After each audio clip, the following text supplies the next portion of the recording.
Je vais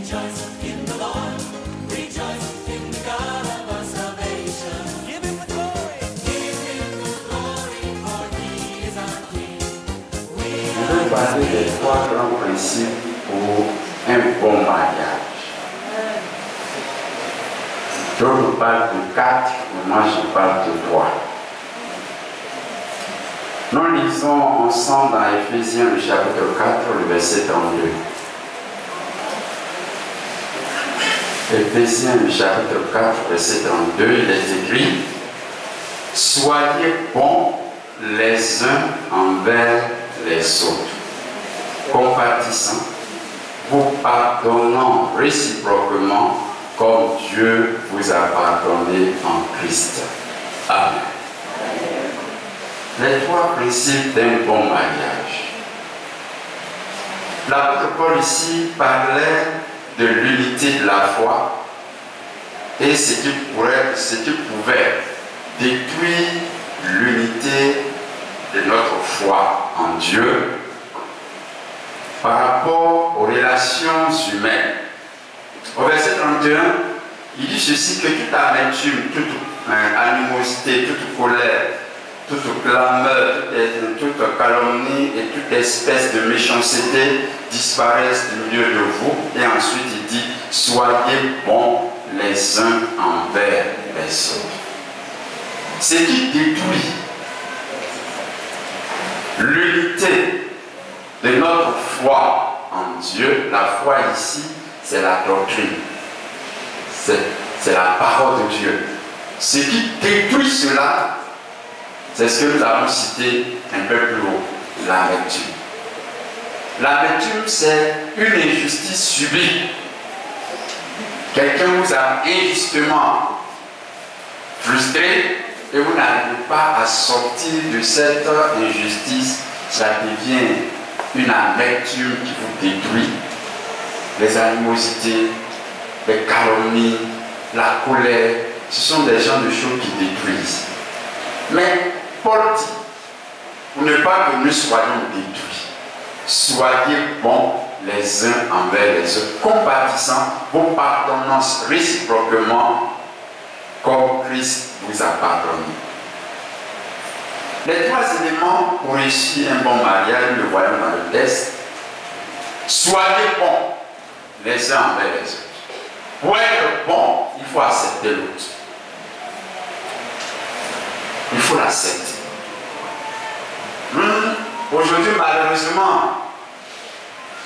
l'acceptation dans le domaine du mariage ne perdure pas. Quand on voit une personne qu'on apprécie, on a prié, pour nous les chrétiens, on a prié, on a dit c'est le choix de Dieu. Moi j'ai une question, quand les fiancés viennent me voir, est-ce que tu es convaincu que c'est Dieu? S'il a dit oui, je ne parle plus. Dieu n'a pas 2 convictions. Il n'en a pas 3, il n'en a pas 4, il n'a qu'une seule conviction. Donc si tu es convaincu, c'est que tu l'as accepté. Donc montre-toi bon. Se montrer bon, c'est avoir une attitude agréable envers son semblable, pas une attitude désagréable. Et cette attitude, c'est dans tous les domaines. Savoir lui parler, savoir se montrer gentil, savoir lui donner ce qu'il faut pour... En fait, c'est tout un ensemble, se montrer bon. Se montrer bon, c'est accepter l'autre. Il y a des gens qui se marient, mais ils n'acceptent pas l'autre. Parce que ça se termine par s'ils savaient. Quand on a accepté quelqu'un, pas s'ils savaient. Quel mari qui n'a jamais dit ça? Ah, ça crie. Ah. Quand on a accepté la personne avec qui on se marie, ça veut dire, je l'accepte tel qu'il est. Il a ses défauts, ses qualités, je l'accepte. Quels que soient ses défauts et ses qualités, je dois me montrer bon. On ne doit pas agir en fonction du comportement de l'autre. Bon, comme tu n'es pas bon, comment tu viens me montrer comme tel que toi tu dis? Non, c'est pas comme ça. Il faut se marier pour se montrer bon. On peut avoir des difficultés difficultés, des problèmes. On peut avoir des situations les plus compliquées. Vous voyez, quand nous prenons l'histoire d'Abraham, Abraham était un homme de foi, mais il n'était pas bon. La preuve, c'est qu'il a désobéi à Dieu. Il a menti. Il a même vendu sa femme, Sarah, en disant que c'était sa soeur, alors que c'était sa femme pour sauver sa vie. Il ne sait pas. Mais Sarah, la Bible dit, a toujours respecté son mari en allant jusqu'à la paix. Seigneur. Le mariage dure combien de temps? C'est le Seigneur. Après on dit non, ce n'est plus le Seigneur. J'ai un ami qui travaille à la justice. Quand il fait les statistiques par jour, bon, je sais pas si ça a changé maintenant, mais par jour, les demandes de divorce au tribunal d'Abidjan, c'est 40 en moyenne par jour de demandes. Mais allez-y dans les mairies les samedis, les jeudis, combien de mariages on ne célèbre pas, mais par jour, 40 mariages qui demandent le divorce. Du lundi au vendredi. Multipliez ça par mois. Le vrai problème, c'est qu'on se marie à des personnes avec lesquelles on ne les a jamais acceptées.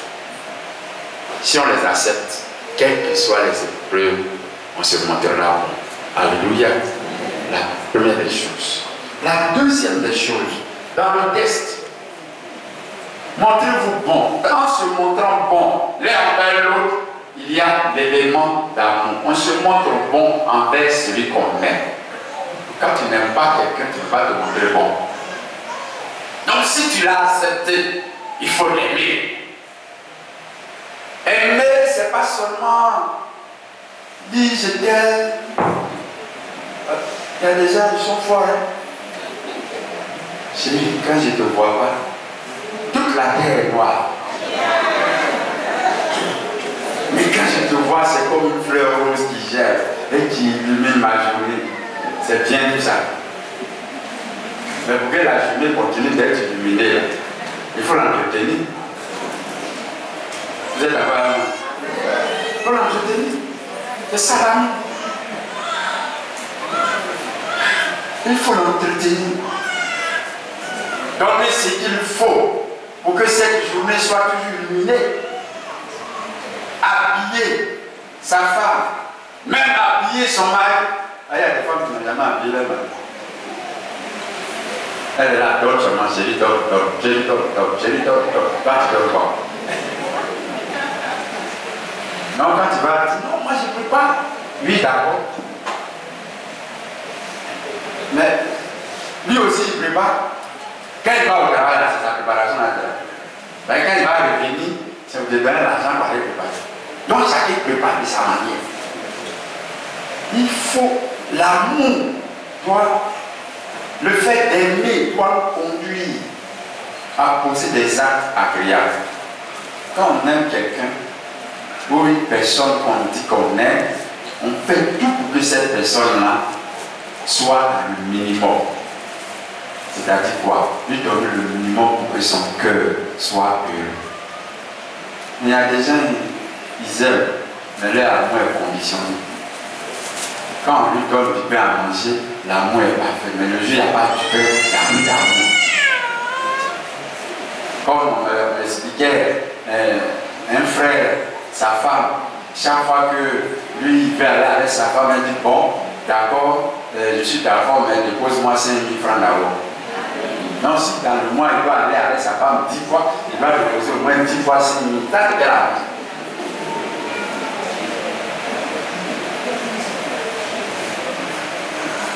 L'amour n'est pas conditionné. Quand on a accepté, il faut aimer. Et aimer, c'est se sacrifier.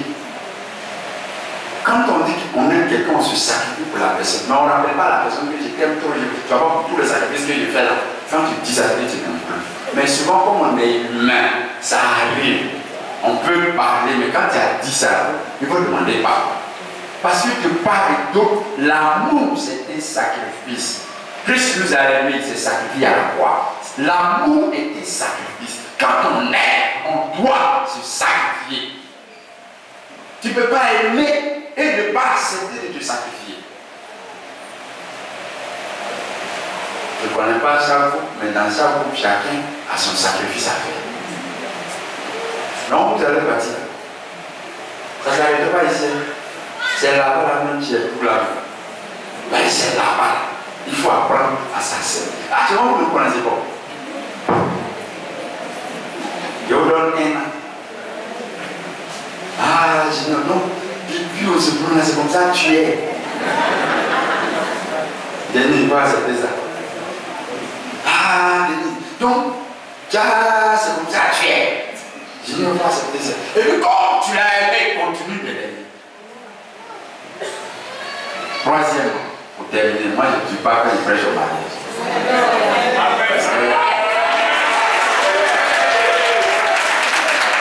Allez, c'est que vous êtes là. Moi je sais qu'il y a rien.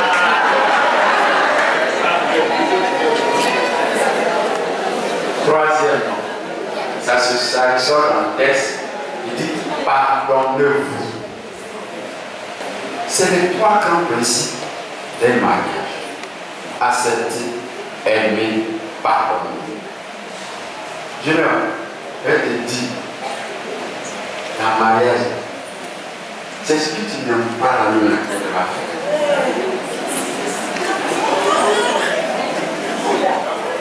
C'est pas de parler d'accepter. Il faut accepter. Et puis il faut parler. Denis, c'est ce que tu n'aimes pas la lune de faire. Mais il y a un moment pasteur qui me disait, moi je n'aime pas que mon mari sort alors que son mari est pasteur. Son travail c'est quoi? Il était pasteur, il dit ça existe comme ça. Il faut accepter. Et puis il faut lui pardonner. Parce que des fois il va sortir là. Et pas comme nous autres. Moi j'ai grandi dans l'église. Le pasteur à l'église avait à peine 16 ans. Nous sortis.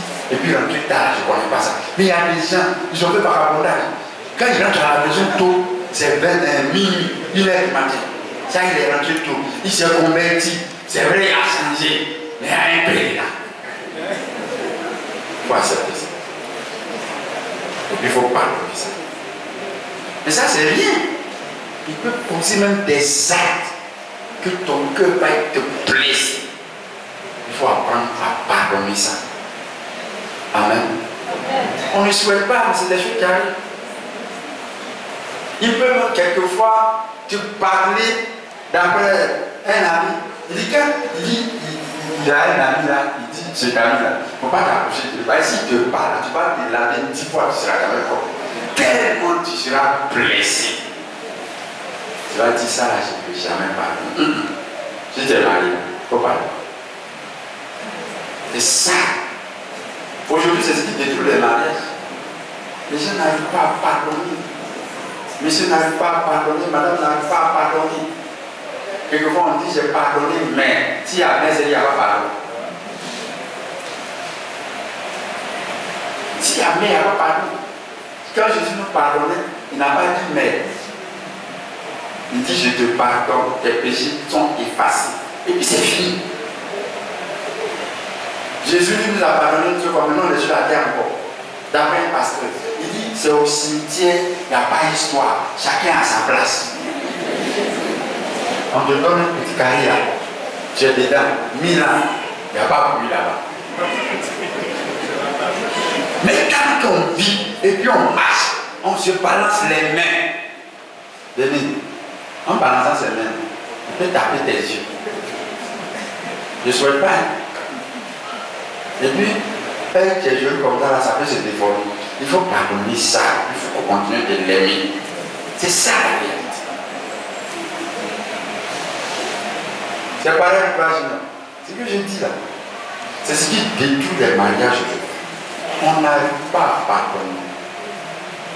L'homme n'arrive pas à pardonner à sa femme. La femme n'arrive pas à pardonner à son mari. Et quelquefois, on entraîne les enfants dedans.